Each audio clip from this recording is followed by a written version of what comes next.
सो nephron का structure हम लोग पढ़ रहे थे, नेफ्रॉन का स्ट्रक्चर हम लोग पढ़ रहे थे। सो दिस इज नेफ्रॉन, हम इसका स्ट्रक्चर पढ़ रहे थे, right. So let me draw the structure of nephron one by one. We have to part, nephron में दो पार्ट्स हैं, एक है आपका व्हाट, मेल्फिजियन बॉडी, एक है मेल्फिजियन बॉडी, और दूसरा क्या है, दूसरा हमारा है renal tubule, Malpighian body and renal tubule. ऊपर का बोर्ड नहीं दिख रहा है,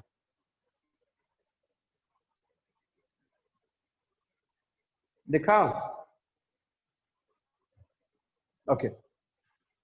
मेल्फिजियन बॉडी एंड रीनल टिब्यूल, दो चीज होता है। मेल्फिजियन बॉडी में क्या क्या आएगा, मेल्फिजियन बॉडी में आएगा दो पार्ट, कौन कौन सा, एक आएगा आपका ग्लोमेरुलस, और दूसरा क्या आएगा, दूसरा आएगा बाउमन्स कैप्सूल, बाउमन्स कैप्सूल। ऑलरेडी हम लोग देख चुके हैं ये चीज, है ना, ऑलरेडी हम लोग ये देख चुके हैं। What is glomerulus? Glomerulus is nothing but a capillary bed, glomerulus is nothing but a capillary bed. Let me draw glomerulus. कौन सा मार्कर सही है? या this one is right. So ये इस्तेमाल नहीं करेंगे। Okay, so here we can say, here this is your afferent arteriole. ये क्या है? एफरेंट आर्टरियोल है,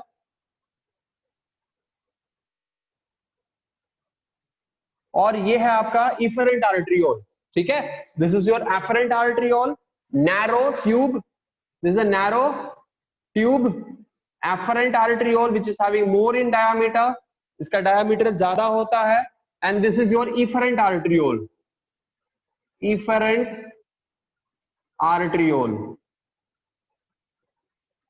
और ये क्या है? This is your afferent arteriole, ठीक है। और सेंटर में क्या बना है? This is your capillary, और capillary bed, this we call it as capillary bed.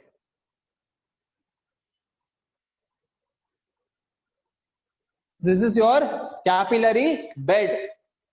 Now this particular point is called, this is called as glomerulus, this is called as glomerulus. This capillary bed is known as glomerulus, ठीक है। हम इसी को क्या कहते हैं? Glomerulus कहते हैं। पूरे सेट को हम कहेंगे आर्टरियोल सिस्टम, ठीक है, पोर्टल सिस्टम का एक पार्ट है। यहाँ पे आपका क्या है? This is a capillary bed called glomerulus. Surrounding this we have, surrounding this what we have our first layer, inner layer, and this is going to be your Bowman's capsule, this is going to be your Bowman's capsule. What is this? This is your Bowman's capsule. कौन सा capsule है? Bowman क्या capsule है? थोड़ा सा अच्छे से बना देते हैं, सर्कुलर। अच्छा है, अच्छा लग रहा है Bowman कैप्सूल? यस। ये एक पार्ट हो गया, फर्स्ट पोर्शन, यानी मेल्फिजियन बॉडी खत्म हो गया। मेल्फिजियन बॉडी क्या हो गया? यहाँ पे हो गया खत्म। तो ये है आपका बाउमन्स कैप्सूल, बाउमन्स कैप्सूल, और ये है आपका ग्लोमेरुलस, अब ये दोनों मिलाकर क्या कहलाएगा? दोनों मिलाकर कहलाएगा मेल्फिजियन body,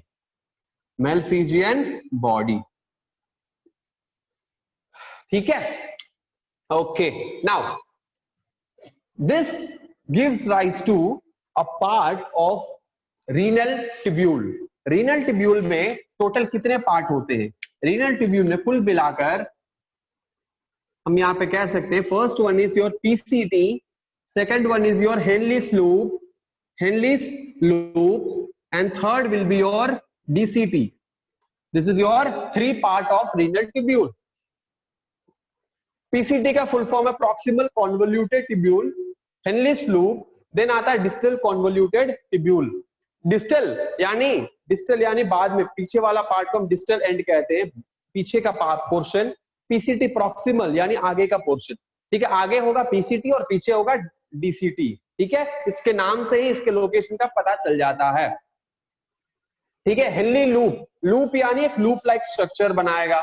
so Henle loop is also divided further into two section, two type, और we can say two type. एक होता है असेंडिंग असेंडिंग लूप और दूसरा होता है डिसेंडिंग लूप, डिसेंडिंग लूप। एक होता है असेंडिंग लूप और दूसरा होता है डिसेंडिंग लूप, ठीक है। नाउ हम लोग पहला बनाते हैं पीसीटी, यहां से continuation. I am sorry, I am sorry.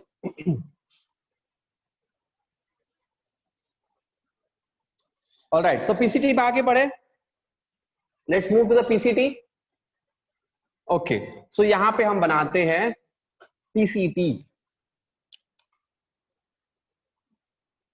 Highly coiled PCT. PCT क्या होता है? PCT is highly coiled. क्या होता है PCT? PCT is highly coiled. और फिर this give rise to Henle's loop. PCT यहां पे ये क्या है? This is your PCT. Then it give rise to your Henle's loop.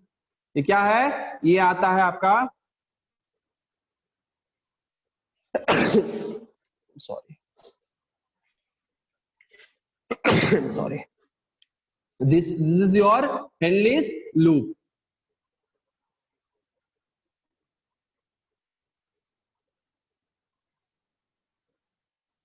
And now this will be your DCT. This will be your DCT, and this DCT further give rise to your collecting duct. ये क्या हो जाता है? ये बन जाता है आपका collecting duct.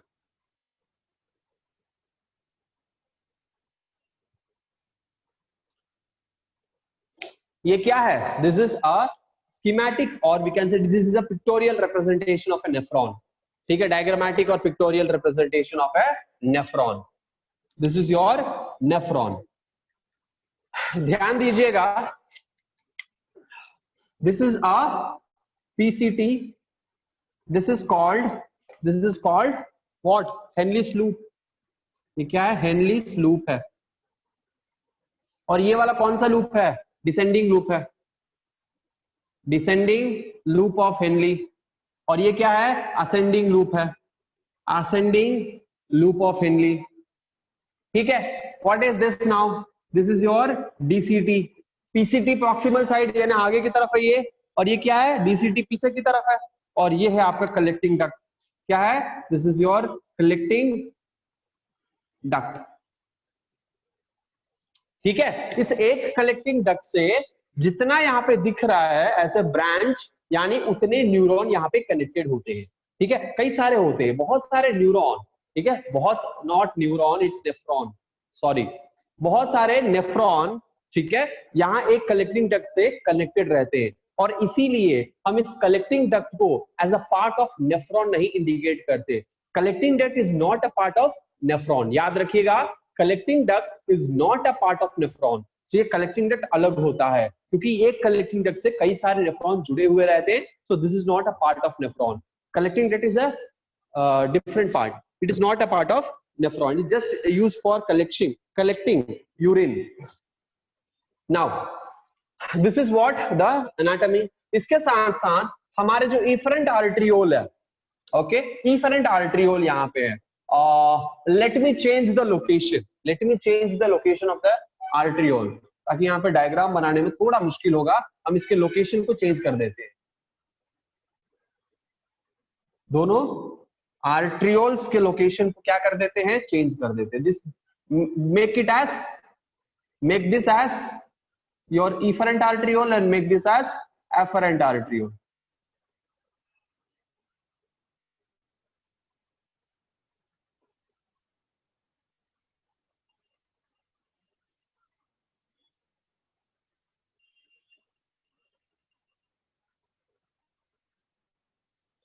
ठीक है, so this is your afferent and this is your efferent arteriole. ठीक है, अब लोकेशन चेंज कर दिए जस्ट बिकॉज ऑफ डायग्राम। यहाँ पे थोड़ा सा डायग्राम बनाने में आसान रहेगा अगर ये इफरेंट इधर रहता है तो। अब ये क्या होगा, this efferent arteriole forms a capillary again, forms a capillary again, and region leaves the kidney by forming vein। ये क्या बन के बाहर निकलेगा, वेन बन के बाहर निकलेगा, और इस वेन को हम कहेंगे रीनल वेन।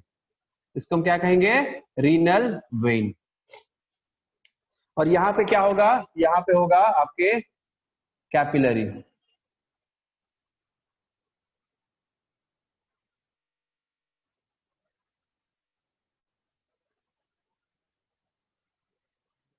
ठीक है, ये क्या है, दिस इज योर कैपिलरी। ठीक है, ध्यान से सुनिएगा, ये डायग्राम मिलेगा ना ही आपके एनसीईआरटी में मिलेगा, ना ही आपके किसी भी रेफरेंस बुक में ये डायग्राम मिलेगा। ये डायग्राम सिर्फ हम बनाए हैं, कहीं और नहीं मिलेगा। और क्यों हम बनाए, जस्ट फॉर अंडरस्टैंडिंग। ठीक है, यहाँ पे अगर हम बनाए, यहाँ पे भी उस चीज को हम समझाएंगे इस पे, बट यहाँ पे हमने इसलिए बनाया फॉर बेटर अंडरस्टैंडिंग। ठीक है, हमने कहा कि उस स्क्रीन शेयर से जो हम पढ़ा रहे थे तो हमने अंडरस्टैंड कर लिया, आपको ये सब नहीं जान पता होगा, इसीलिए हम थोड़ा सा हम इस पे बनाएंगे तो कंफ्यूज हो जाओगे, ये क्लियर नहीं, समझ में नहीं आएगा, इसीलिए हमने यहाँ पे बना लिया। अब ध्यान से सुनिएगा, ये पूरा कैपिलरी है, ठीक है, ये कैपिलरी इस पे बना हुआ है। यही सोचिएगा कहाँ बना हुआ है, इस रीजन पे बना हुआ है, हर एक रीजन पे कैपिलरी बना हुआ है। क्यों कैपिलरी बना होता है, कैपिलरी किस लिए होता है, what is the role of capillary. Capillary का रोल होता है कि एब्जॉर्प्शन, क्या होता है, एब्जॉर्प्शन या रिलीज ऑफ लिम्फ, है ना।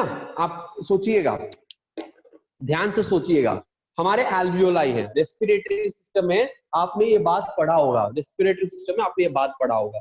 क्या पढ़ा था, रेस्पिरेटरी सिस्टम में पढ़ा था आपको कि हमारे एल्वियोलाई होते हैं और उस पे कैपिलरी बेड होता है। क्यों होता है कैपिलरी, फॉर गैसियस एक्सचेंज।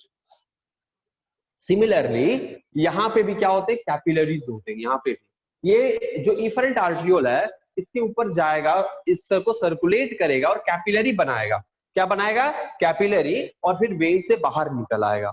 ये स्ट्रक्चर यहाँ पे होगा। ठीक है, ये पूरा क्यों होगा, क्योंकि क्या होता है, जब ये ब्लड इधर से इसके अंदर फ्लो करेगा, ठीक है, सोचिएगा, ठीक है, लास्ट क्लास में आपको समझ में नहीं, कारण हम बताते हैं क्यों नहीं समझ में आया, क्योंकि उसमें एक पिक्चर नहीं था, पार्ट पार्ट में हम बताए थे। ठीक है, और मेरा चेहरा और मेरा एक्सप्रेशन ये सब चीजें नहीं दिख रहा था, शायद इस वजह से आपको समझ नहीं आया। ठीक है, ये क्या था, ब्लड हमारा एंटर करेगा इस एंड से। ठीक है, ब्लड हमारा एंटर करेगा इस एफरेंट आर्टरियोल से, एफरेंट आर्टेरियोल से। अब ये एफरेंट आर्टरियोल कहां होगा, ये एफरेंट आर्टरियोल आपके कहां होगा, आपके किडनी के कॉर्टेक्स रीजन में होगा। किडनी का दो रीजन होता है, किडनी का, हम किडनी यहां पे बनाते हैं, किडनी का क्या होता है, दो रीजन होता है। ठीक है, एक होता है this is the outer cortex, थोड़ा सा और अंदर बनाते हैं। ठीक है,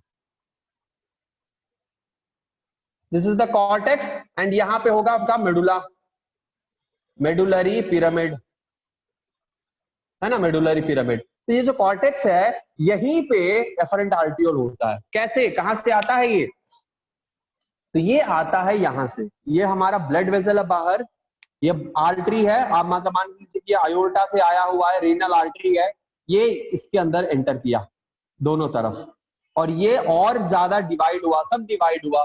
ठीक, क्या हुआ, सब डिवाइड हुआ, और छोटा सा आर्ट्रियोल बना, और यही है वो एफरेंट आर्ट्रियोल।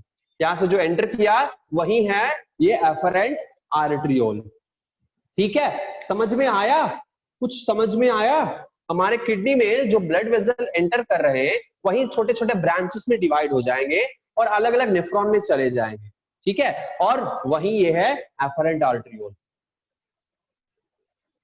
ठीक है, नाउ ये जो हमारा एफरेंट आर्ट्रियोल अंदर गया है किडनी के अंदर, ठीक है, ये एफरेंट आर्ट्रियोल किडनी के अंदर आया और कैपिलरी में कन्वर्ट हो गया, फिर यहां से ये इफरेंट आर्ट्रियोल से बाहर निकला, फिर ये क्या हुआ, ये अगर आपके बुक के डायग्राम के अकॉर्डिंग बताएं तो ये इफरेंट आर्ट्रियोल आएगा और इसको क्या करेगा, सराउंड करेगा, है ना, ये आपके बुक में दिया हुआ है, क्या करेगा, ये इधर से ऐसे सराउंड करेगा, चारों तरफ से क्या करेगा, इसको घेरेगा, ठीक है, और फिर ये क्या होगा, बाहर निकल आएगा, ठीक है, इस तरह से ये क्या करेगा, इसको सराउंड करेगा, और मैंने सराउंड नहीं किया, मैंने सिंपली एक कैपिलरी बना लिया, ठीक है, लेकिन सोचिएगा कि सराउंड कर रहा है, राइट। चलो, तो हमारे जब एफरेंट आर्ट्रियोल, आप देखते हैं फिजियोलॉजी, इसका फिजियोलॉजी, अब क्या है, एफरेंट आर्ट्रियोल में जब ब्लड एंटर करता है, क्योंकि क्यों ये किडनी में ब्लड एंटर क्यों करना चाहिए, किडनी में करना चाहिए क्योंकि ब्लड में हमारे बहुत सारे मेटाबॉलिज्म्स है, हुए हैं, हमारे ब्लड में ऐसे बहुत सारे टॉक्सिक सब्सटेंसेस है जो हमारे मेटाबॉलिज्म से, हमारे बॉडी का जो मेटाबॉलिज्म है उससे निकला है, तो जो टॉक्सिक सब्सटेंसेस सारा उस बॉडी के मेटाबॉलिज्म से निकला है, वो टॉक्सिक सब्सटेंस हमारे बॉडी में अगर रहता है, क्या होगा, वो टॉक्सिसिटी धीरे धीरे बढ़ाएगा, हमारे बॉडी के सेल्स को डैमेज करेगा, उसको क्या करेगा, खत्म कर देगा, और धीरे धीरे हमारे ऑर्गन जो है वो डैमेज होना शुरू हो जाएंगे और खत्म हो जाएंगे। बट अगर ये ब्लड में है तो इसको रिमूव किया जाना चाहिए। कैसे रिमूव होगा, इसी के लिए बना है किडनी। किडनी का रोल तो यही होता है, filtering the blood and make it pure. Blood को फिल्टर करके उसको प्योर करना ही इसका काम होता है, ठीक है। नाउ जब ब्लड अंदर एंटर किया, इसके पास क्या होंगे, बहुत सारे टॉक्सिक सब्सटेंसेस के साथ ये हमारा ब्लड अंदर एंटर किया। ध्यान से सुनिएगा, कथा कहानी है, एक कहानी है, ठीक है, इस कहानी को अपने दिमाग में, अपने आंखों के सामने ऐसे रन कराइएगा पिक्चर के साथ, मजा आएगा, ठीक है। एक कहानी आपके सोचना है कैसे, चलो हमारा ब्लड जो है हमारी किडनी में अब एंटर कर रहा है। किडनी कहाँ होता है, किडनी होता है इस पॉइंट पर, just this is the location of the kidney. नहीं दिख रहा है ना, नहीं दिखेगा, क्या करें, स्क्रीन है ना। तो हमारे बैकबोन, हमारा जो बैक होता है, हमारा जो बटक होता है, बटक से थोड़ा सा ऊपर में इस एंगल, इस तरह से आपको प्रेजेंट होता है, ठीक है, इस तरह से, यानी this is your right kidney and this is your left kidney, ठीक है। इतना ही साइज भी उसका अप्रोक्सीमेटली इतना ही होता है, छोटा सा किडनी इतना ही होता है, ठीक है। तो हमारा किडनी क्या करता है, मान लीजिए हमारे ब्लड में बहुत सारा कार्बन डाइऑक्साइड भरा हुआ है, बहुत सारा यूरिया भरा हुआ है, बहुत सारा अमोनिया, यूरिक एसिड, बहुत सारे टॉक्सिक सब्सटेंसेस, ड्रग्स, हमने दवा इतना लिया है कोरोना काल में, इतना हमने हाइड्रोक्सीक्लोरोक्विन या अजिथ्रोमाइसिन या पैरासिटामोल या लिवोसिट्रिजिन और मॉन्टेलुकास, हो सकता है जिंक, आयरन, कोबाल्ट, पता नहीं क्या क्या हमने लिया, ठीक है। वो सब लेने के बाद वो क्या होगा, वो लिवर में जाकर टूटेगा, ब्रेकडाउन होगा, मेटाबोलाइज होगा, है ना, और वो क्या होगा, उस सारे वेस्ट मटेरियल वो ब्लड में रिलीज हो जाएगा। क्यों, क्योंकि ब्लड को फिल्टर करना होगा ब्लड को, तो ब्लड में सारा रिलीज हो जाएगा। अब सोचिए कि हमारे ब्लड, हमारे शरीर में जितने भी ब्लड है सारे एकदम ब्राउनिश कलर के, एकदम पर्पल ब्राउनिश कलर के हैं, क्योंकि उसमें बहुत सारे टार और बहुत सारे गंदगी भरी पड़ी है।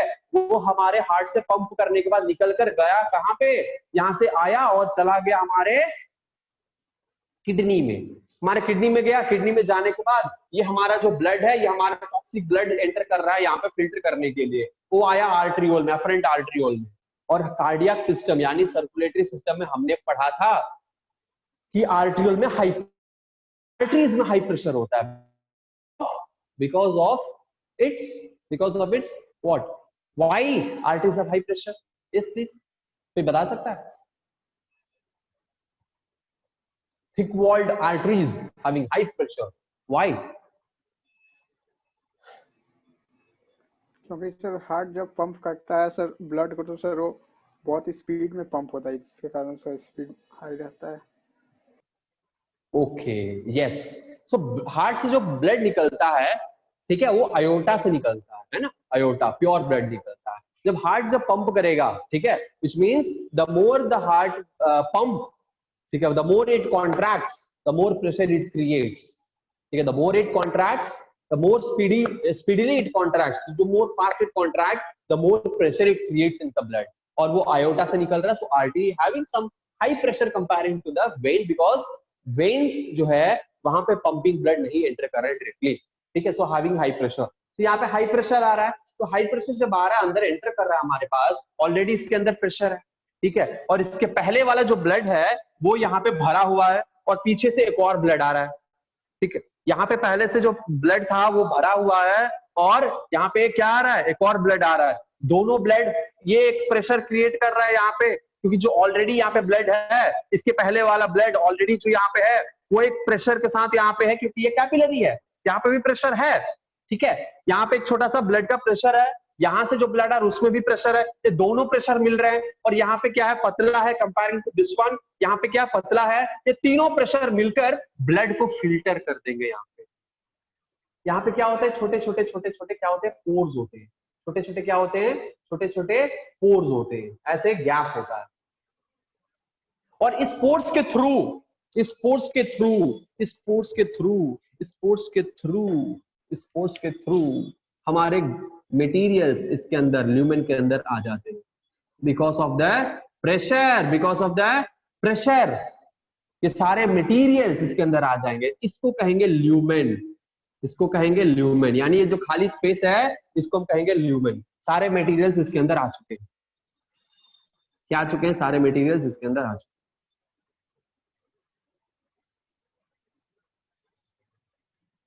अब क्या हम इसको यूरिन कहेंगे, क्या हम इसको कह लेंगे कि ये यूरिन है? No, it is just called filtrate. इसको हम क्या कहते हैं, just we can call it as filtrate, यानी फिल्टर हुआ है, ठीक है। और फिल्टर होने के बाद जो मटेरियल है वो आया है वेस्ट मटेरियल, फिल्ट्रेट, ठीक है। स्पेलिंग गलत है यहाँ पे, फिल्टरेट, ठीक है। और इसको, इस प्रोसेस को हम कहते हैं ultra filtration. The first process of your excretory system, that is ultrafiltration. What is this? This is called ultrafiltration. Filtration, समझे? Ultrafiltration. This is the first process of your excretory system. Clear? तो ये सारा material आया lumen में। कौन कौन सा material आता है, जरा हम अपने दिमाग पे जोर लगाते हैं और सोचते हैं कि कौन कौन सा मटेरियल आता है। क्या यूरिन रेड कलर का दिखता है? नो। क्या यूरिन येलो कलर का दिखता है? हाँ, पेल येलो। क्या यूरिन रेड कलर का दिखता है? नहीं। क्या सारा प्रोटीन यूरिन में निकलता है? नहीं। हमारे यूरिन में, यानी हमारे फिल्ट्रेट, यानी यूरिन में मान लो क्या क्या आता है, वो सब कुछ आएगा जो प्लाज्मा में प्रेजेंट होता है। Blood plasma, what is the composition of blood? Plasma plus blood cell. What is the composition of blood? Plasma plus blood cell. This is the composition of blood. Plasma plus blood cell. Plasma का composition क्या है? Water, mineral water, enzymes, glucose, ion, electrolytes, proteins, ये सब चीजें होता है। Fatty acid या lipid जो भी कहिए, लिपिड्स, ये सब चीजें क्या होता है, हमारे प्लाज्मा का composition होता है। बहुत सारे इलेक्ट्रोलाइट्स भी होते हैं, ठीक है। कुछ ड्रग्स, तो ड्रग्स भी आते हैं इसके अंदर, ठीक है।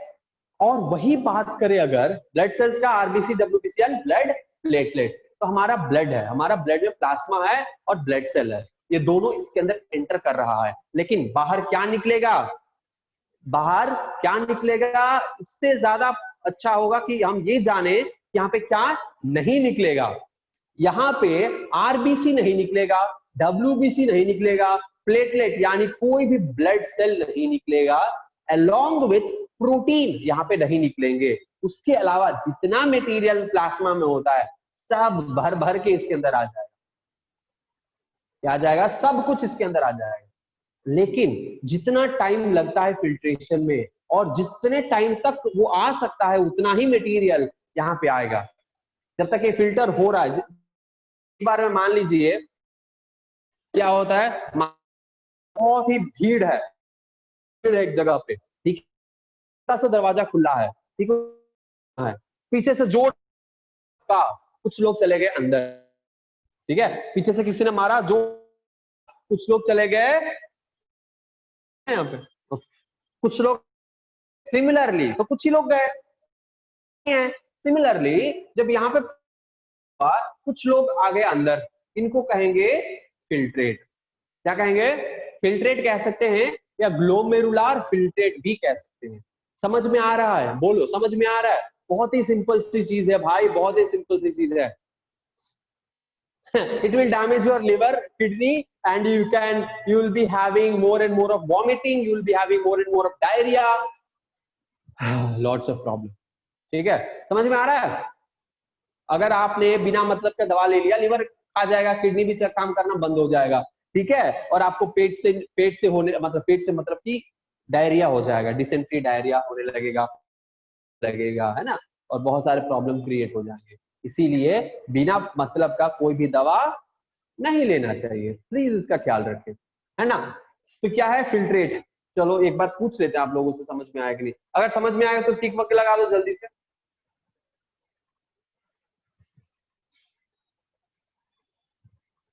समझ में आ गया तो टिक विक लगा दो या हाथ पाथ उठा दो, जो भी करना है, ठीक है, प्लीज कर दीजिए ताकि हमें समझ में आ जाए। हाथ उठा दो यानी समझ गए आप, पता चल जाएगा मुझे कि आप लोग समझ गए हाथ उठाने से। प्लीज हाथ उठा दो।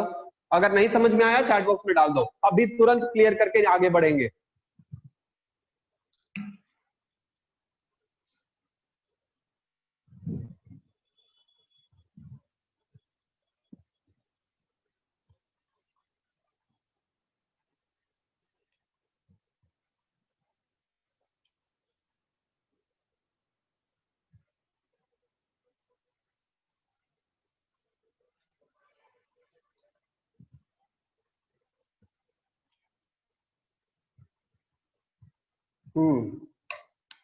ओके, चलिए आगे बढ़ते हैं। सबको समझ में आ गया, बहुत बढ़िया।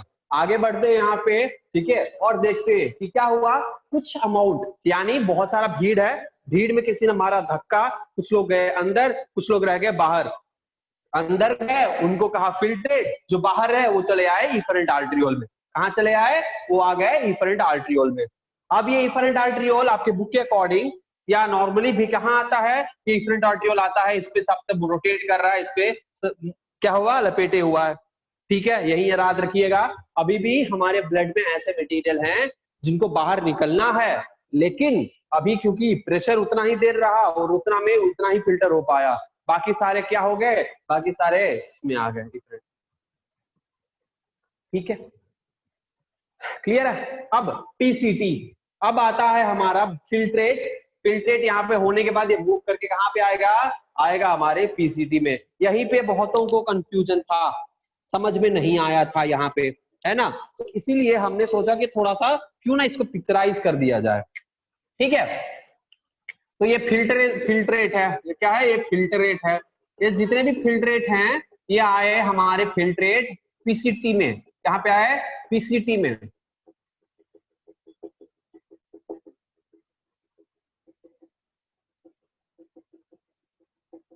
ये फिल्ट्रेट का है, ये है फिल्ट्रेट है जो पीसीटी में आए हुए हैं भाई साहब।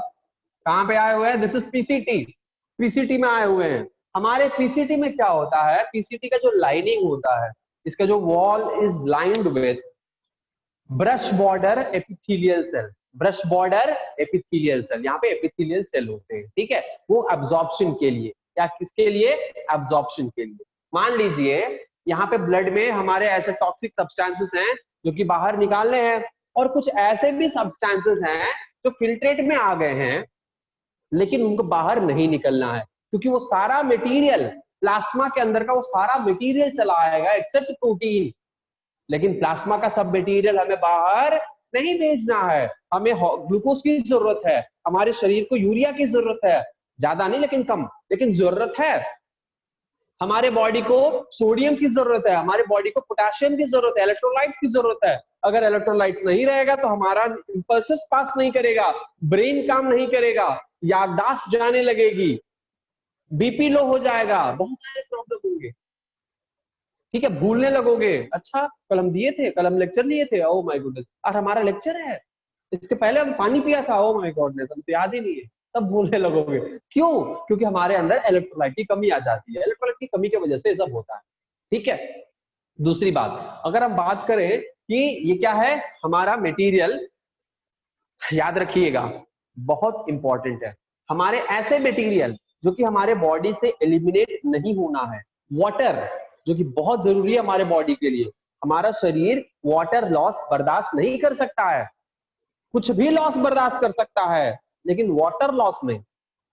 इसीलिए सेव वाटर, शरीर में भी पीते रहना चाहिए भाई पानी। हाँ?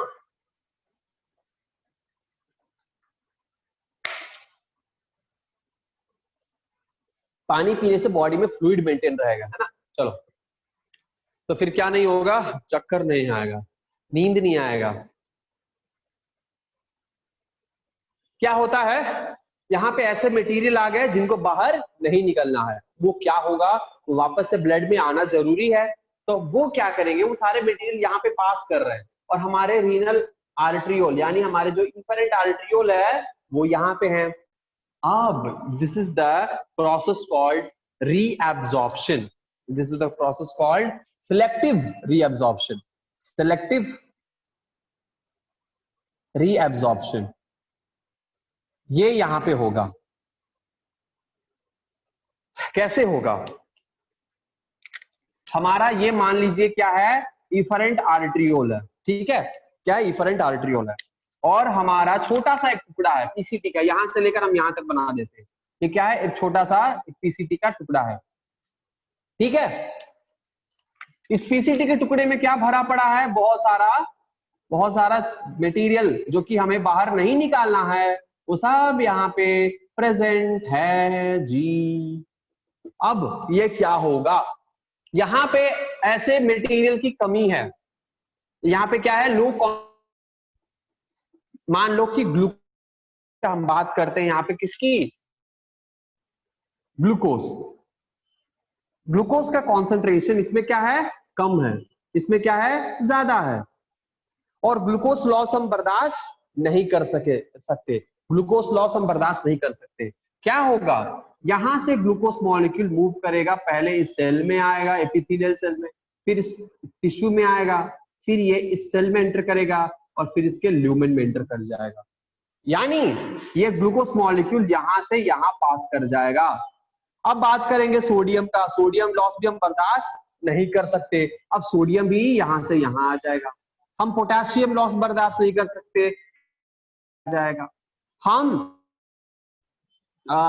जितने भी मटेरियल, बाकी सारे मटेरियल है, मान लीजिए कि CO3, ये भी बर्दाश्त नहीं कर सकते लॉस, ये भी आ जाएगा। वाटर मॉलिक्यूल H2O, इसका भी लॉस हम बर्दाश्त नहीं कर सकते, ये भी इसके अंदर आ सकता है, लेकिन वाटर यहाँ पे नहीं आता है बेसिकली, ठीक है, यहाँ पे सारे मटेरियल्स आते हैं, वाटर यहाँ से नहीं आता है, लेकिन जो भी कमी रहेगा वो हमारा इसके थ्रू आ जाएगा, ठीक है, क्या हो जाएगा, यहाँ पे आ जाएगा।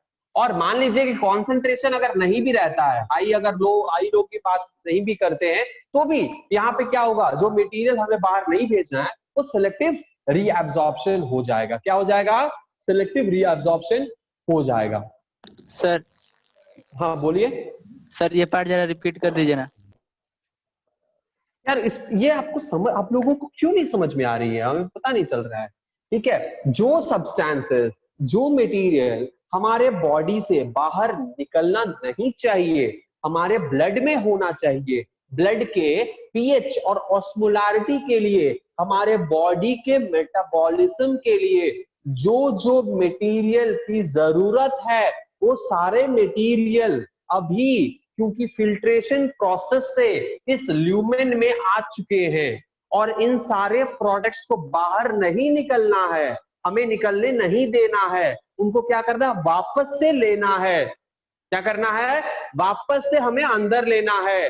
हम क्या करेंगे, मान लीजिए एक ऐसा दरवाजा है, ठीक है, द्वार है, ठीक है, एक ऐसा द्वार है, दो द्वार, एक यहाँ पे बहुत सारे भीड़ है, क्या है, यहाँ पे बहुत सारा भीड़ है, बहुत सारे भीड़ है, इसमें कुछ अच्छे भी हैं और कुछ बुरे भी हैं, कुछ अच्छे भी हैं और कुछ बुरे भी हैं।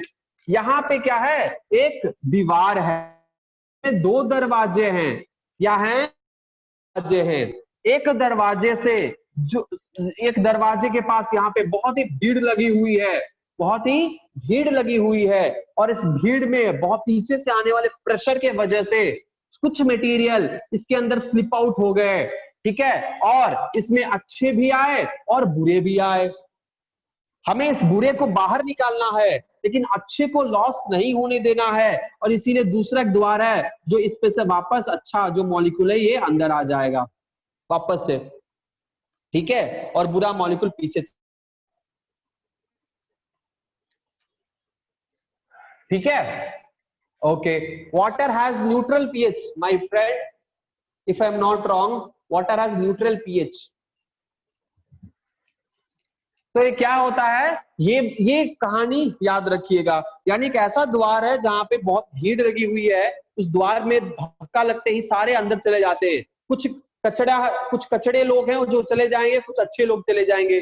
तो भगवान ने अच्छे लोगों के लिए वापस आने का रास्ता रखा है, कचड़े नहीं आएंगे, लेकिन अच्छे लोग बगल वाले रास्ते से वापस से चले आएंगे। सिमिलरली यहाँ पे वो सारे मटेरियल फिल्टर हो जाते हैं जिनको बाहर भी निकलना है, और कुछ अच्छे भी अब मटेरियल आ जाते हैं जिनको बाहर नहीं निकलना था, लेकिन पीछे से किसी ने धक्का दे दिया प्रेशर के वजह से, यहाँ पे जो क्रिएट हुआ प्रेशर के वजह से अंदर आ गए। अब उन सारे मटेरियल को वापस से लेना है, क्योंकि अगर लॉस हो गए तो शरीर का बहुत बड़ा लॉस हो जाएगा। इसीलिए इनके लिए यहाँ पे पीसीटी के पास ट्यूब लगा हुआ है, और पीसीटी के पास जो ट्यूब है वो क्या करेगा, इन सारे मटेरियल को वापस से अपने ट्यूब के अंदर ले लेगा, वापस से रीअब्सॉर्ब हो जाएगा।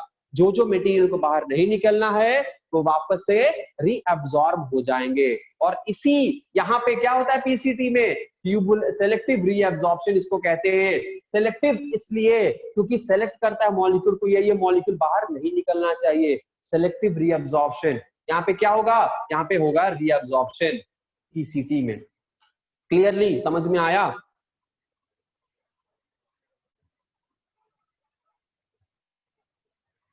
समझ में आया कि नहीं आया भाई? डेफिनेशन आपके बुक में है, जाकर रट लो। डेफिनेशन हम यहाँ पे नहीं लिख पाएंगे, ठीक है? डेफिनेशन जो भी है आपके बुक में है, जाके रटो बैठ के। हम कॉन्सेप्ट यहाँ पे आपको समझा सकते हैं, हम एज ए जो चीज जो जरूरत है डेफिनेशन डिफाइन करने के लिए, वो हम आपको डिफाइन कर देंगे, ठीक है? तो जरूरत नहीं है उसकी, कोई जरूरत है। ओके, उसके बाद अभी भी फिल्टर वाटर मॉलिक्यूल बहुत ज्यादा हैं, सम सॉल्ट्स हैं जो कि अभी भी क्या नहीं है, इस ट्यूब में नहीं आए हैं, यानी हमारे बॉडी में वापस नहीं आए हैं। अभी भी वाटर बहुत ज्यादा है, अभी भी क्या है, वाटर बहुत ज्यादा है। भैया सिगरेट से क्या इफेक्ट होता है बाद में हम लोग पढ़ लेंगे, पहले कॉन्सेप्ट क्लियर कर लेते हैं। सर सिगरेट से क्या होता है, दारू से क्या होता है? भैया हम लोग जो कॉन्सेप्ट को समझने की कोशिश कर रहे हैं उस पे आते हैं, ठीक है? सिगरेट में टॉक्सिक सब्सटेंसेस होते हैं जो लिवर में जाते हैं, बार बार जाने से लिवर के सेल्स को डैमेज करते हैं, ठीक है? वहां पे जो वर्किंग होता है वो उस वर्किंग को कम करते हैं, जल्दी एज हो जाता है, एजिंग हो जाता है, सेल्स मरने लगते हैं, डाई होने लगते हैं, ठीक है? जो टॉक्सिक सब्सटेंसेस है वो सेल्स को डैमेज करने लगते हैं, ठीक है? ओके, ठीक है? ये लिवर से ज्यादा हमारे ब्रेन को असरदार मतलब बेकार बनाता है भैया, इस बात का ध्यान रखिएगा, हमारे ब्रेन चौपट हो जाएंगे। ऑलराइट, चलिए, तो क्या है पीसीटी। उसके बाद क्या होता है, ये जो टॉक्सिक सब्सटेंस, अभी भी यहाँ पे कुछ टॉक्सिक सब्सटेंसेस हैं और कुछ अच्छे सब्सटेंसेस लाइक सॉल्ट है, सोडियम है, क्लोराइड है, पोटेशियम है, बाइकार्बोनेट है, वाटर है, इसको बाहर नहीं निकलने देना है। क्या होगा, ये सारा मटेरियल पास करेगा हेनलिस लूप में, ठीक है? सारा मटेरियल कहाँ पास करेगा, अब ये सारा मटेरियल पास करेगा हेनलिस लूप में।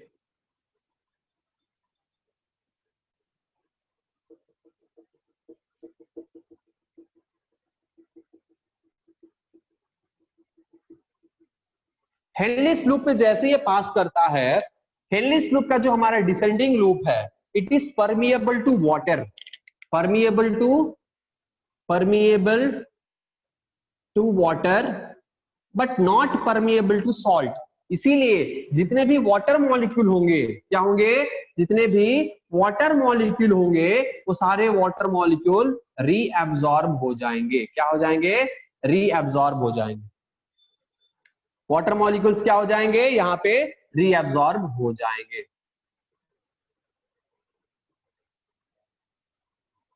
फिर ये पास करेगा असेंडिंग लूप पे, यहां पे पास करते ही it is permeable to salt, permeable to ions but not permeable to water. So ये क्या होगा, यहां से सोडियम क्लोराइड बाइकार्बोनेट ये सब निकलेगा, सोडियम क्लोराइड निकलेगा, सोडियम निकलेगा, क्लोराइड निकलेगा, ये सब मटेरियल्स यहां से निकल जाएंगे। ठीक है, फिर ये क्या करेगा, इसको भी कहते हैं रीअब्जॉर्प्शन, ये भी यहाँ पे रीअब्जॉर्प्शन का ही काम कर रहा है। So it's nothing but reabsorption. फिर ये पास करता है हमारे डीसीटी में, क्या करता है, डीसीटी में।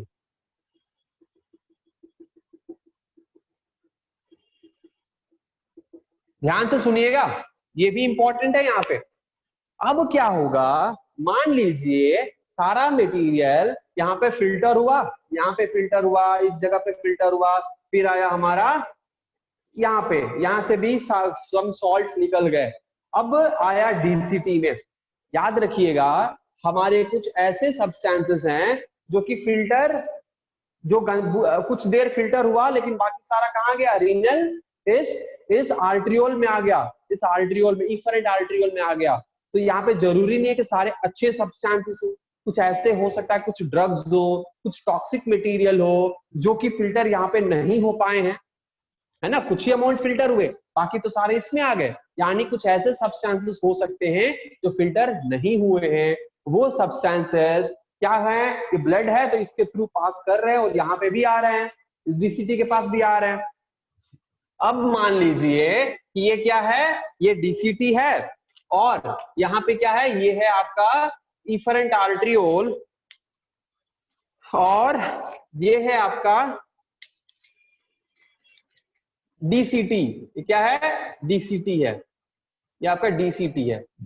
ठीक है, अब यहां पे क्या है, यहां पे मटेरियल्स आए हुए हैं लेकिन कुछ टॉक्सिक सब्सटेंसेस, कुछ टॉक्सिक सब्सटेंसेस इसके पास भी हैं, कुछ टॉक्सिक सब्सटेंसेस क्या है, इसके पास भी है। अब इस टॉक्सिक सब्सटेंस को हमें बाहर निकालना है, तो बाहर कैसे जाएगा, इस डीसीटी के थ्रू इसके अंदर आएगा। यानी कुछ ऐसा करना होगा कि जो टॉक्सिक सब्सटेंसेस,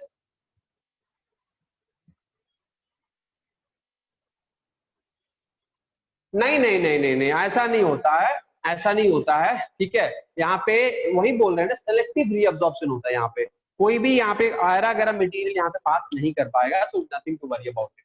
ठीक है, तो यहाँ पे क्या हुआ है, यहाँ पे आया है मटेरियल और वो क्या होगा, ये मटेरियल को बाहर निकलना है तो डीसीटी के थ्रू ही निकलेगा। तो ये मटेरियल आ जाएगा डीसीटी के अंदर। ये मटेरियल कहाँ पास कर जाएगा, अब पास कर जाएगा डीसीटी के अंदर। इसको कहते हैं हमारा third step and this is called as tubular secretion. ये क्या है, this is the third point of this process, secretion. Tubular secretion.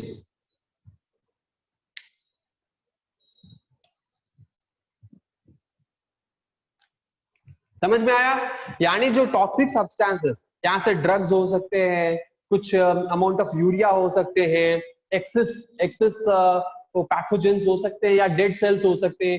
ये सारे सेल्स जो भी यहाँ पे डैमेज पार्ट है, डैमेज कुछ क्रिस्टल्स भी हो सकते हैं।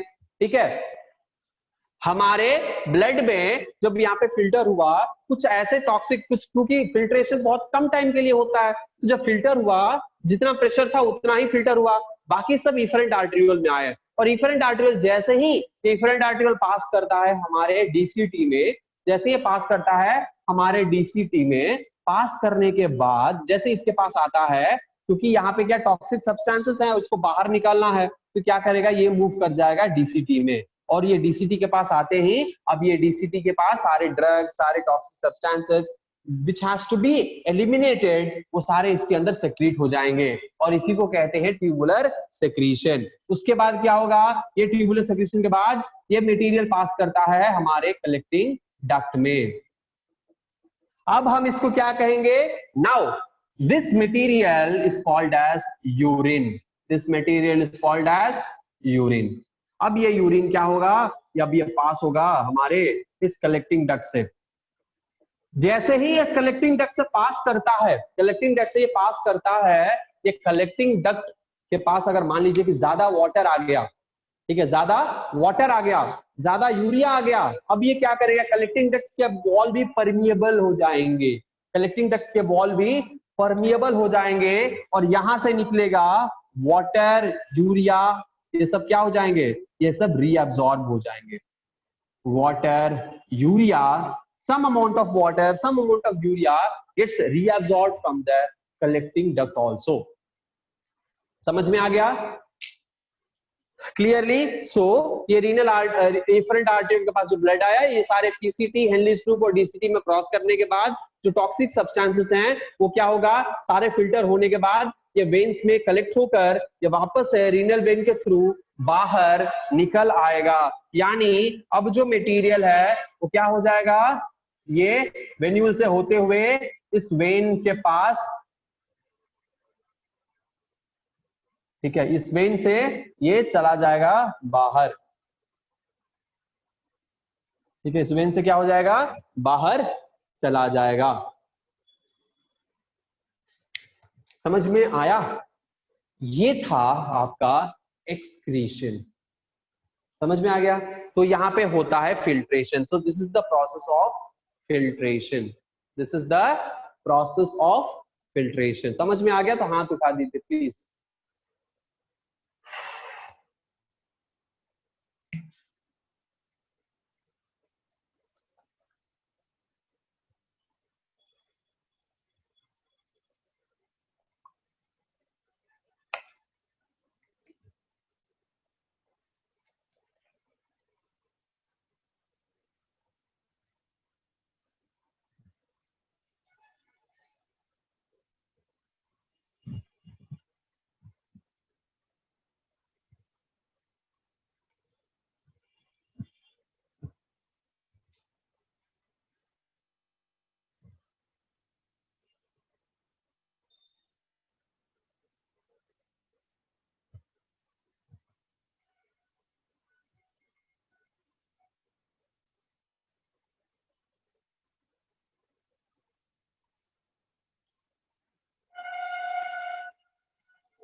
ओके, सो तीनों पॉइंट को हम एक बार फिर से रिवाइज कर देते हैं। अल्ट्रा फिल्ट्रेशन यानी जो ब्लड यहाँ पे आया वो यहाँ पे प्रेशर के वजह से इस बाउमन कैप्सूल के अंदर, ये ल्यूमेन कैप्सूल के ल्यूमेन के अंदर आ चुका है। इस प्रोसेस को कहते हैं अल्ट्रा फिल्ट्रेशन। उसके बाद जब ये पास करता है पीसीटी में पास करने के बाद क्या होगा, ऐसे मटेरियल जिसको बाहर एलिमिनेट नहीं करना है वो भी इस पीसीटी में आ जाता है। इसीलिए हम उसको क्या करते हैं, बाहर नहीं जाने देंगे और ये ब्लड में वापस से अब्सॉर्ब हो जाता है और यहाँ पे वाटर अब्सॉर्ब हो जाएगा हेनलीज लूप पे और यहाँ पे सम सॉल्ट। इसी को कहते हैं सेलेक्टिव रीअब्सॉर्प्शन।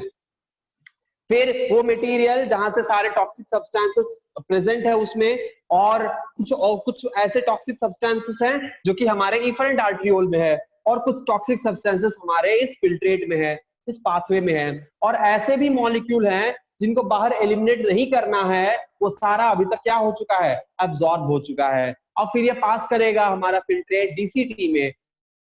हमारे ब्लड में toxic which has to be eliminated, filtration बहुत कम टाइम के लिए हुआ, कम प्रेशर है यहाँ है, वो ब्लड में है, वो जैसे ही डीसीटी में ब्लड पास करेगा वहां पे फिर से रिसेक्रीशन हो जाएंगे और जो वो क्या करेंगे, फिर पास करेंगे हमारे कलेक्टिंग ट्यूब्यूल में और वहां से वो एलिमिनेट हो जाएंगे बाहर।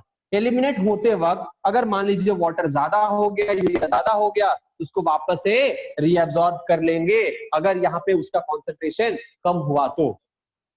ठीक है, so this is called tubular secretion and urine formation. ठीक है, क्लियर है ये तीनों?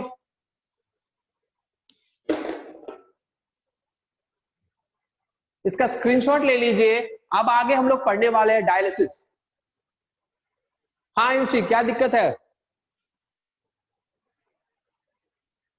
समझ में आ गया ना? चलो अब हम लोग पढ़ने वाले हैं डायलिसिस। मान लीजिए ये आपका नेफ्रॉन, इतना सारा आप लोगों ने दारू पिया है, नहीं सॉरी आप लोगों ने नहीं, मैंने दारू पी लिया, इतना मैंने ड्रग्स का इस्तेमाल कर लिया, इतना बॉडी में टॉक्सिक सब्सटेंसेस भर लिया, ठीक है, कि हमारा किडनी बोला भैया अब रहने दो। इतना सारा नॉनवेज खा लिया, कुछ इन्फेक्शन हो गया, और ये हमारा क्या हुआ कि ग्लोमेरुलस फूल गया, ये ब्लड वेसल क्या हुआ, फूल गया, स्वेलिंग हो गया। अब क्या होने लगेगा, अब होगा कि इसमें सारा प्रोटीन बाहर निकलने लगेगा और हमारे यूरिन में प्रोटीन आने लगेगा। हमें डायबिटीज है, हमें क्या है, डायबिटीज है, और डायबिटीज की वजह से हमारे ब्लड में ब्लड शुगर लेवल ज्यादा है। तो जब ब्लड शुगर लेवल ज्यादा होता है तो मटेरियल क्या है, ब्लड में शुगर ज्यादा है, तो क्या यहाँ पे रीअब्सॉर्ब होगा, नहीं होगा। जब ब्लड में शुगर का लेवल ज्यादा होता है तब यहाँ पीसीटी से शुगर रीअब्सॉर्ब नहीं होता है, ठीक है, पीसीटी से क्या नहीं होता है, शुगर रीअब्सॉर्ब नहीं होता है। In that case the sugar will be present in the urine and it will get released from the urine, excess sugar, ठीक है। हम उसको क्या कहेंगे, अगर यूरिन से शुगर निकला that is called diabetes mellitus. Diabetes mellitus उस पेशेंट को है, यानी वो पेशेंट डायबिटिक है, शुगर पेशेंट है, यूरिन से ग्लूकोज मिल रहा है, that is called ग्लूकोसूरिया। That condition is called ग्लूकोसूरिया, यानी यूरिन से ग्लूकोज निकल रहा है, दैट इज कॉल्ड ग्लूकोसूरिया, ठीक है। अगर शुगर पेशेंट है तो उसके यूरिन से शुगर निकलेगा क्योंकि एक्सेस है और यहाँ पे रीअब्सॉर्प्शन नहीं हो रहा है, तो क्या होगा, यूरिन से निकलेगा, ठीक है। ATmg पर ATm पर Hg से diffusion, my boy, diffusion, reabsorption diffusion से होता है, सेक्रीशन भी डिफ्यूजन से होता है, ठीक है। रीअब्सॉर्प्शन और यहाँ पे सेक्रीशन दोनों डिफ्यूजन से होता है। वाटर यहाँ पे ऑस्मोसिस से बाहर निकलता है, ठीक है। तो ये दो चीजें हैं यहाँ। चलो अब बात करते हैं यहाँ पे, ठीक है। अब बात करते हैं यहाँ पे, अच्छा एक्टिव ट्रांसपोर्ट हम कह सकते हैं, यहाँ पे एक्टिव ट्रांसपोर्ट और पैसिव ट्रांसपोर्ट के थ्रू ये मूव कर रहा है। तो बात करते हैं, अगर मान लीजिए कि यूरिन निकल रहा है, ग्लूकोज यूरिन से निकल रहा है, दैट इज कॉल्ड ग्लूकोसूरिया।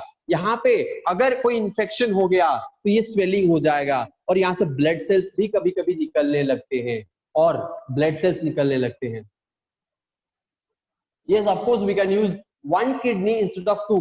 बिल्कुल हम यूज कर सकते हैं, हमारे पास दो किडनी है, अगर एक किडनी नहीं भी रहता है तब भी हम जिंदा रह सकते हैं, लेकिन हाँ थोड़ा सा खान पान में ख्याल रखना होगा क्योंकि ज्यादा लोड बर्दाश्त नहीं करेगा, क्योंकि दो किडनी नहीं, हमारे पास एक ही किडनी है। यानी अगर हमारे पास दो हाथ है, एक हाथ नहीं भी रहेगा तो सारा काम हम एक हाथ से कर सकते हैं, थोड़ा बहुत का प्रॉब्लम होगा, ठीक है, लेकिन किडनी को वो भी प्रॉब्लम नहीं होगा, तो वो काम कर सकते हैं, ठीक है। लेकिन अगर ज्यादा लोड पड़ा इस हाथ को तो हाथ थक जाएगा, है ना, वही होता है। दो किडनी है, दो किडनी जो है वो एक किडनी निकाल दीजिए, काम करेगा, लेकिन ज्यादा लोड दीजिएगा वो भी खराब हो जाएगा, उसके बाद खत्म, फिर ऊपर वाला का ही सहारा हो, ठीक है। इसीलिए अपने किडनी का ख्याल रखें, अपने हार्ट का, अपने लिवर का ख्याल रखें, अपने शरीर का ख्याल रखें, ये तो कब जवाब दे देगा किसी को कुछ नहीं पता। एनीवेज, तो यहाँ पे कोई इंफेक्शन हो गया तो क्या है, आरबीसी निकलने लगता है और यूरिन लाल लाल निकलने लगता है, ठीक है, और वो कंडीशन बहुत ही क्रिटिकल हो जाता है। यहाँ पे प्रोटीन निकलने लगता है, that is called protein urea, ठीक है, that is called protein urea. Ketone bodies निकलते हैं, कीटोन यूरिया, ऐसे बहुत सारी चीजें हमारी यूरिन से निकलने लगते हैं, ठीक है। बैक्टीरिया फॉर्म हो जाते हैं तो बैक्टीरिया निकलते हैं, बहुत सारी चीजें हैं। एनीवेज, यहाँ पे ये सब चीजें होता है। बाकी कोई यूरिनरी ट्रैक्ट इन्फेक्शन हो, सम टॉक्सिक सब्सटेंसेस, कुछ इन्फेक्शन निकल सकते हैं, WBC यहाँ पे फॉर्म हो सकते हैं, वो भी निकल सकते हैं, ठीक है। चलो, तो ये सब चीजें होता है हमारे किडनी और नेफ्रॉन में। अब हम बात करते हैं डायलिसिस का, क्या हम आज बात करें कि अगले क्लास में बात कर लेंगे? आज ही बात कर लें? आप लोग बताओ, डायलिसिस आज ही पढ़ोगे कि अगले क्लास में पढ़ोगे? आज बोलोगे तो आज ही हम पढ़ा देंगे, नहीं तो अगले क्लास में पढ़ा देंगे, जैसी आपकी इच्छा। बोलो बोलो, क्या चाहिए, आज कि नेक्स्ट क्लास में? नेक्स्ट क्लास में अंशु ने बोला, नेक्स्ट क्लास में शुभम ने बोला। आज बोलोगे? अभी टाइम हम लोग के पास अभी 15 मिनट टाइम है। आज, कल से न्यू चैप्टर। टॉपिक छोटा सा टॉपिक है, 10 मिनट का टॉपिक है, 10 मिनट, हाँ 10 मिनट का टॉपिक।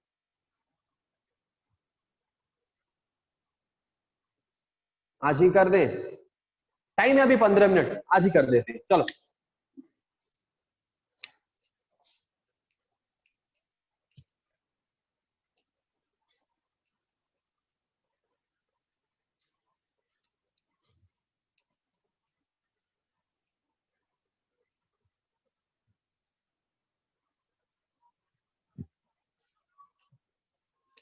डायलिसिस यानी उसको हम कहेंगे आर्टिफिशियल किडनी। डायलिसिस को हम क्या कहते हैं? डायलिसिस को हम कहते हैं artificial kidney. So artificial kidney,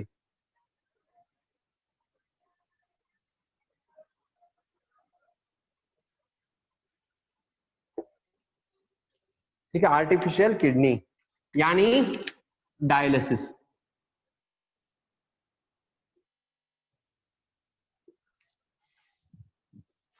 अगर हमारा kidney, no we can not say, no, jaundice में यूरिया में थोड़ा अंतर, नहीं, यहां पे ऐसा नहीं कह सकते हम, बिल्कुल नहीं। डायलिसिस, डायलिसिस क्या है? आर्टिफिशियल किडनी है। डायलिसिस क्या है? आर्टिफिशियल किडनी है, यानी एक मशीन है, एक मशीन है जो हमारा किडनी काम करता है, वो हमारा मशीन करेगा, बस। This is called dialysis. हो गया, चलो मिलते हैं अगले क्लास में। नहीं नहीं, अभी तो शुरू भी नहीं हुआ। यानी एक मशीन होता है जो हमारे किडनी का काम करता है। अगर मान लीजिए आपके पास किडनी है लेकिन काम कर रहा है, हमारे पास किडनी है लेकिन काम नहीं कर रहा है, क्या होगा? तो हम अपने किडनी के जगह पे एक मशीन का इस्तेमाल करेंगे, हम अपने ब्लड को उस मशीन में पास कराएंगे और वो सारा फिल्ट्रेशन करवा के वापस से वो ब्लड अपने अंदर चढ़ा लेंगे। That is called dialysis. That is called dialysis. तो मान लीजिए कि ये है, ठीक है, दिस इज मी,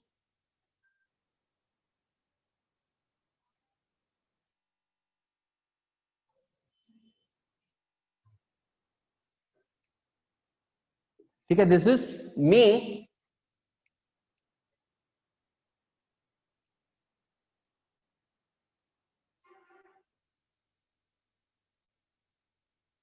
हमारा ये हाथ है, ठीक है, यहां पे हमारे वेन है और हमारे आर्टरी है, ठीक है, ब्लड वेसल है मान लो।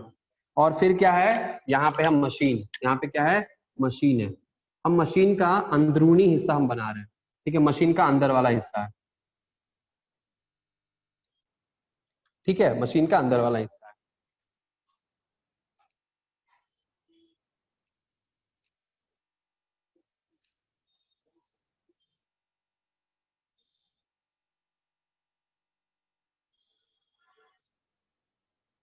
ठीक है,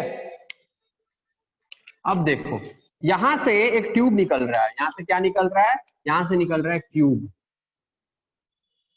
सो अपने हम ब्लड वेसल में ट्यूब फिट करेंगे, ठीक है, यहां से निकल रहा है ट्यूब जो कि प्लास्टिक का परमिएबल ट्यूब होता है और इस मशीन से कनेक्टेड हो जाता है, कनेक्टेड होता है, ठीक है।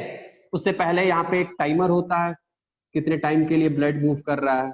उसके बाद यहाँ पे होता है कोयागुलेंट, ठीक है, क्या होता है? कोयागुलेंट होता है, anti कोयागुलेंट, sorry not कोयागुलेंट।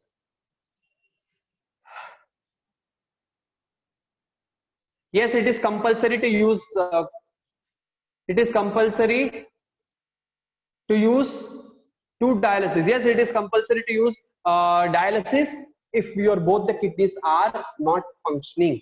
It is 100% compulsory. अगर दोनों किडनी काम करना बंद कर दिए तो dialysis is the only cure. ये आर्टिफिशियल हाथ नहीं है भाई, ये मेरा हाथ है, मान लीजिए। यानी हाँ सर बोलिए। 2 डायलिसिस लगाना पड़ेगा या फिर सिर्फ एक डायलिसिस? ना ना ना, एक डायलिसिस इज इनफ, 2 डायलिसिस नहीं, एक डायलिसिस इनफ, ठीक है। देखिए किडनी काम करना बंद कर दिया है, ठीक है, तो किडनी में क्या जा रहा है? ब्लड जा रहा है, वही सेम। तो ब्लड अलग अलग हमारे बॉडी में 4 blood, 4 different type of blood है ना, या फिर एक किडनी में दूसरा ब्लड जा रहा हो, दूसरा किडनी में दूसरा जा रहा हो, नहीं ऐसा नहीं है। मान लेते हैं ना कि दोनों किडनी यही है, जो दोनों किडनी मिलकर जितना काम करेगा एक ही मशीन काम करेगा। तो जितना ब्लड दोनों किडनी में जा रहा है वो सेम ब्लड अगर एक ही मशीन में जाएगा वो काम करेगा सेम टू सेम, कोई दिक्कत नहीं है, ठीक है। यहाँ पे है एंटीकोयागुलेंट। एंटीकोयागुलेंट यानी जब ब्लड हमारे बॉडी से निकल रहा है तो उसको टेम्परेचर के वजह से वो क्लॉट भी हो सकता है। वो क्लॉट ना हो इस मशीन के अंदर जाकर, इसीलिए उसको एंटीकोयागुलेंट से पहले ट्रीट किया जाता है, ठीक है, ताकि वो क्लॉट ना हो। उसके बाद उस ब्लड को क्या किया जाता है, पास किया जाता है इस चेम्बर में। इस चेम्बर में क्या होता है, इस चेम्बर में ट्यूब होता है इस तरह से, जैसे हमारे किडनी में नेफ्रॉन होते हैं उसी तरह इसमें भी क्या होता है, ट्यूब होता है।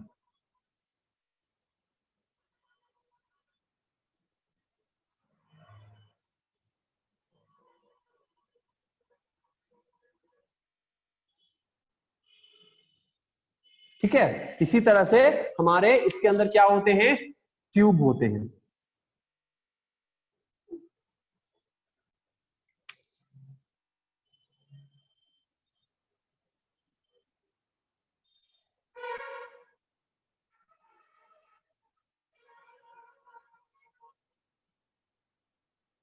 ठीक है, ठीक है।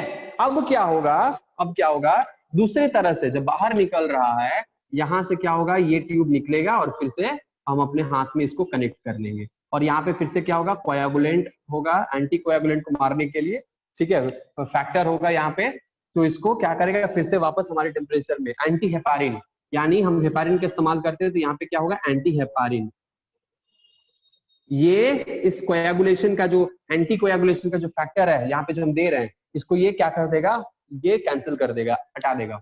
अब ये ब्लड नॉर्मल जो पहले जैसा था वैसा ही बन जाएगा, ठीक है, और हम इसको भेज देंगे बॉडी के अंदर। नहीं, एक टाइमर काफी है, ठीक है, एक टाइमर जो है काफी है। एक्चुअली टाइमर होगा और कुछ में टाइमर होता है जो नया नया मशीन है, कुछ में क्या होता है, कुछ प्रेशर पंप होता है ब्लड को पंप करने के लिए, एक प्रेशर पंप होता है, ठीक है, क्या करेगा, ये ब्लड को पंप करेगा, ठीक है, ताकि जिस स्पीड से हार्ट क्या करता है, पंप करता है ना, तो ये यहाँ पे हार्ट का काम करेगा, ये पंप करेगा और ये ब्लड जो है फ्लो करेगा। नहीं पंप करेगा तो ब्लड फ्लो नहीं करेगा, सो पंपिंग एक पंप होता है यहाँ पे। टाइमर कुछ में होता है, किसी मशीन में टाइमर होगा नहीं होगा, that is different, that is not important, but this is important here, ठीक है, दिस इज इम्पोर्टेंट हियर।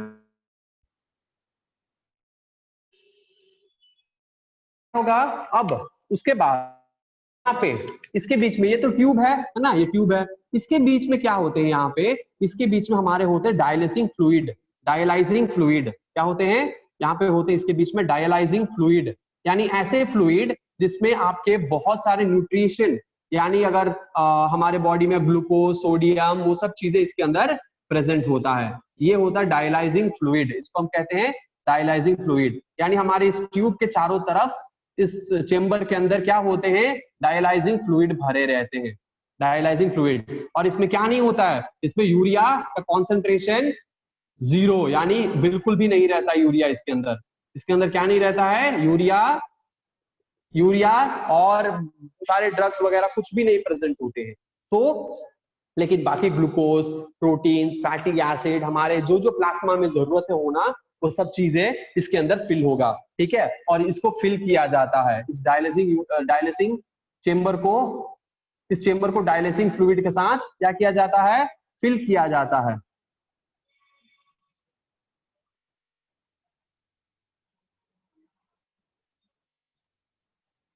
ठीक है, फिल किया जाता है। तो ये चेम्बर है, ठीक है, ये क्या है, एक बोतल है जिसके अंदर डायलाइजिंग फ्लूइड भरा हुआ है। ये क्या करेगा, ये इसको भरेगा, ठीक है, ये डायलाइजिंग फ्लूइड है जो इसको भरेगा। दूसरा होता है आउटलेट, ये क्या है, आउटलेट है, यानी जो वेस्ट है एक बार फिल्टर होने के बाद, या एक बार फिल्टर होने के बाद यहाँ से जो वेस्ट है, ये डायलाइजिंग फ्लूइड का वेस्ट, वो कलेक्ट होगा, ठीक है, वो कलेक्ट होगा यहाँ पे,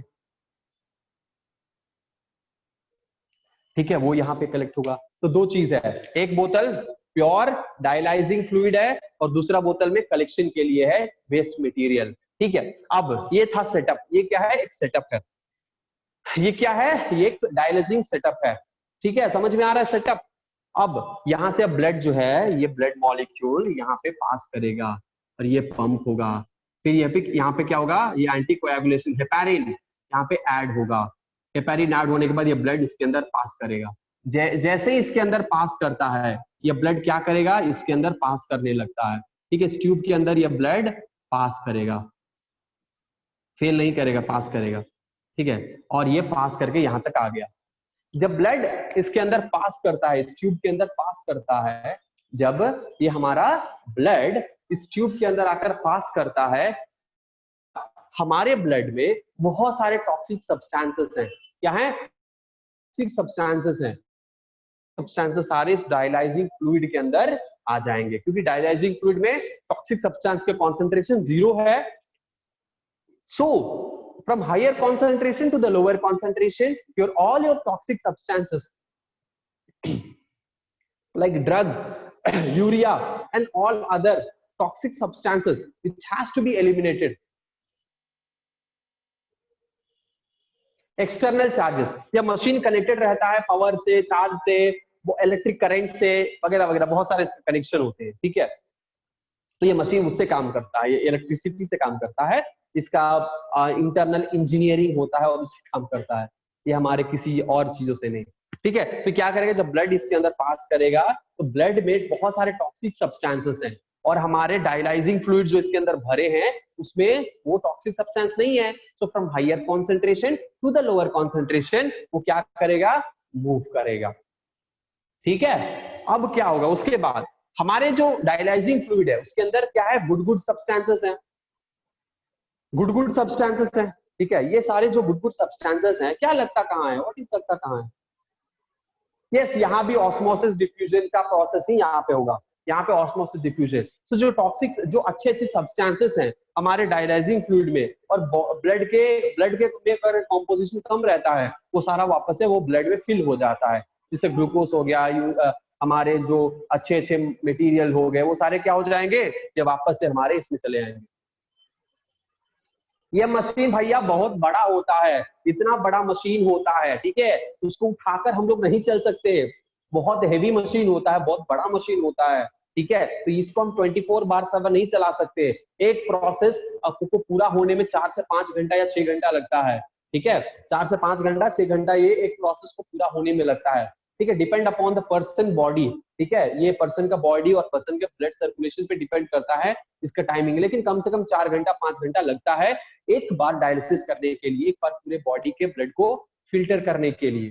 ठीक है, तो क्या हो जाएगा, यहाँ पे फिल्टर होने के बाद वापस से आएगा इस ट्यूब में, और यहाँ पे एंटी हेपारिन से ट्रीटमेंट होगा इसका, और एंटी हेपारिन से ट्रीट होने के बाद ये वापस से हमारे बॉडी के अंदर चला आएगा। ठीक है, और जो उसके बाद हमारे जो ये डायलिसिस फ्लूइड है, अब ये क्या हो जाएंगे, ड्रेन हो जाएंगे, क्योंकि अब ये टॉक्सिक हो गया, एक बार फिल्टर कर लिया, अब ये वापस से यहाँ पे कलेक्ट हो जाएंगे, वापस से यहाँ पे कलेक्ट हो जाएंगे। ठीक है, और ये देखो, ये डायलिसिस सिर्फ और सिर्फ हॉस्पिटल्स में किया जा सकता है। ठीक है, ये हॉस्पिटल में ही किया जाता है, ये घर पे नहीं ला सकते आप, हॉस्पिटल में जाना पड़ेगा इसको करने के लिए, एडमिट होना पड़ेगा, आपको डायलिसिस यूनिट में बैठना पड़ेगा, पूरा दिन तो नहीं लगता है, 4 से 5 घंटे लगते हैं। जाइएगा, अपना बेसिक टेस्ट कराइएगा, उसके बाद डायलिसिस स्टार्ट होगा। How much time? Depend upon the condition of your body and the condition of your kidney. How your kidney is responding.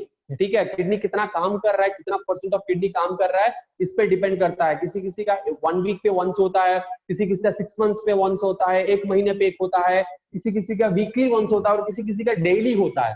तो depend upon your body, depend upon your kidney, it depends कि कितना time तक एक बार में काम करेगा, एक बार में फिल्टर करने के बाद कितना टाइम तक वो काम करेगा। It depend upon your body condition, your kidney condition. ठीक है, so that's all about your dialysis. This is one type of kidney dialysis.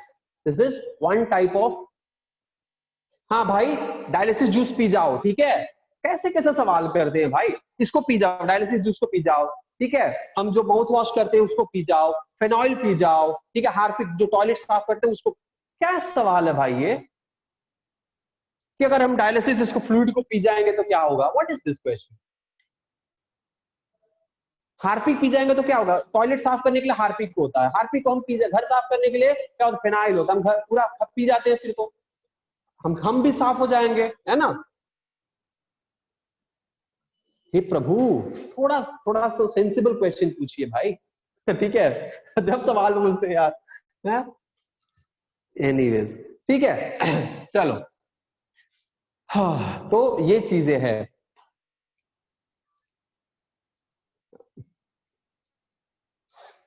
If the kidney is 100% damaged, still your body's metabolism is important for the dialysis duration.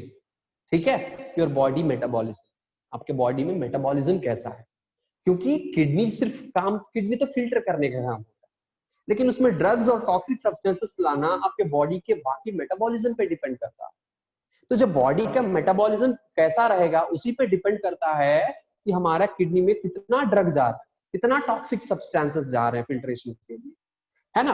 तो उसके बाद जब एक बार dialysis हो गया तो आपके ब्लड में कितना दिन तक हमारे टॉक्सिक सब्सटेंसेस एक्यूमुलेट हो सकते हैं, ये सब चीजें डिपेंड करता है कि हम डायलिसिस कितने दिन पे एक बार हम करा सकते हैं।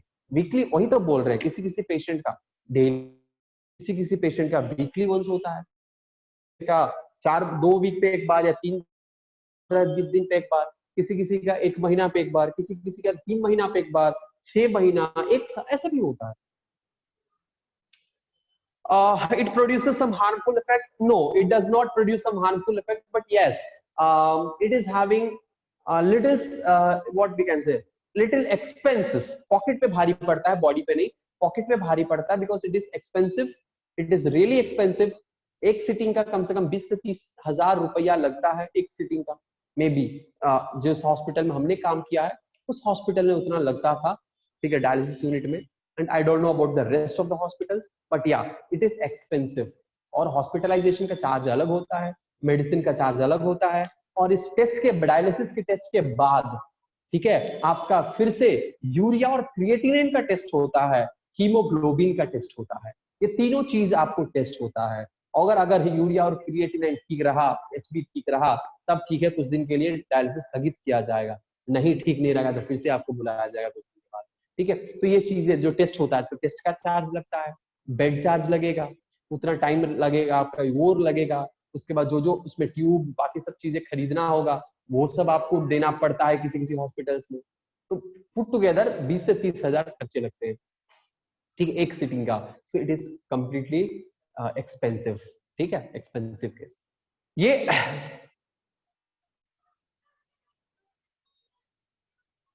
डॉक्टर बताएगा, ठीक है, डॉक्टर के पास में जाके अपना बॉडी दिखाइएगा, फिर आपको डॉक्टर बताएगा डायलिसिस करना है कि नहीं करना है, कितने टाइम पे करना है, ठीक है। चलिए, तो ये एक टाइप ऑफ किडनी का डायलिसिस का फैक्टर, एक डायलिसिस है। इसके तरह एक और डायलिसिस है, वो लोग आप लोग हायर क्लासेस में पढ़िएगा, 11th स्टैंडर्ड में पढ़िएगा, that is called peritoneal dialysis. This is called haemodialysis, this is called haemodialysis.